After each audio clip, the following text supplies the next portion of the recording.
Yo, what's up YouTube? I'm Max. This is my affirmation video from a book I've been copying called The Power of Now by Eckhart Tolle. You can see I've written it here, basically verbatim from the book. And I'm just gonna go ahead and read this section here. You can see all my videos are the same. I've been following along.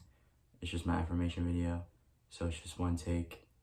And I'm gonna go ahead and repeat it here as I have written it. The origin of fear. You mentioned fear as being part of the basic underlying emotional pain. How does fear arise, and why is there so much of it in people's lives? And is a certain amount of fear just healthy self-protection? If I didn't have a fear of fire, I might have put my hand in it and get burned. The reason why you don't put your hand in the fire is not because of fear, it's because you don't know that you do know that you'll get burned. You don't need fear to avoid the unnecessary danger. Just a minimum of intelligence and common sense. For such practical matters, it is useful to apply the lessons learned in the past. Now, if someone threatened you with fire or with physical violence, you might experience something like fear. This is instinctive shrinking back from danger, but not the psychological condition of fear, is divorced from any concrete and true immediate danger. It comes in many forms: unease, worry, anxiety, nervousness, tension, dread, phobia, and so on. This kind of psychological fear is always something that might happen, not something that is happening now. You are in the here and now, while your mind is in the future. This creates an anxiety gap, and if you are identified with your mind and have lost touch with the power and simplicity of the now, the anxiety gap will be your constant companion. You can always cope with the present moment, but you cannot cope with something that is only in mind projection. You cannot cope with the future. Moreover, as long as you're identified with the mind, the ego runs your life. As I pointed out earlier, because of its phantom nature and despite elaborate defense mechanisms, the ego is very vulnerable and insecure, and it sees itself constantly under threat. This, by the way, is the case even if the ego is outwardly very confident.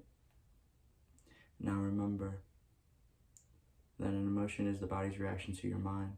What message is the body receiving continuously from the ego, false mind-made self? Danger, I am under threat. And what is the emotion generated by this continuous message? Fear, of course.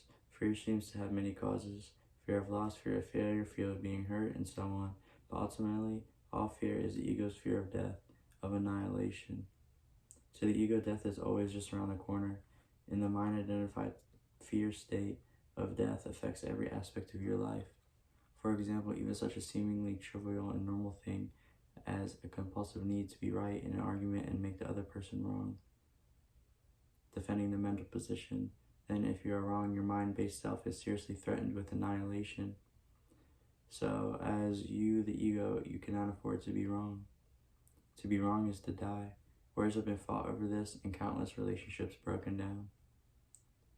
Once you have disidentified from your mind, whether you are right or wrong makes no difference to censor yourself at all. So to forcibly be compulsive and deep unconsciousness is the need to be right, which is a form of violence, will no longer be there. You can state clearly and firmly how you feel or what you think, but there will be no aggressiveness or defensiveness about it. Your sense of self is then derived from a deeper and truer place within yourself, not the mind. Watch out for any kind of defensiveness within yourself. What are you defending? An illusionary identity and an image in your mind, a fictitious entity. By making the pattern conscious, by witnessing it, you disidentify from it. In the light of your consciousness, the unconscious pattern will quickly dissolve. This is the end of all arguments and all power games, which are so corrosive to relationships. Power over others is weakness disguised as strength. True power is within and is available to you now.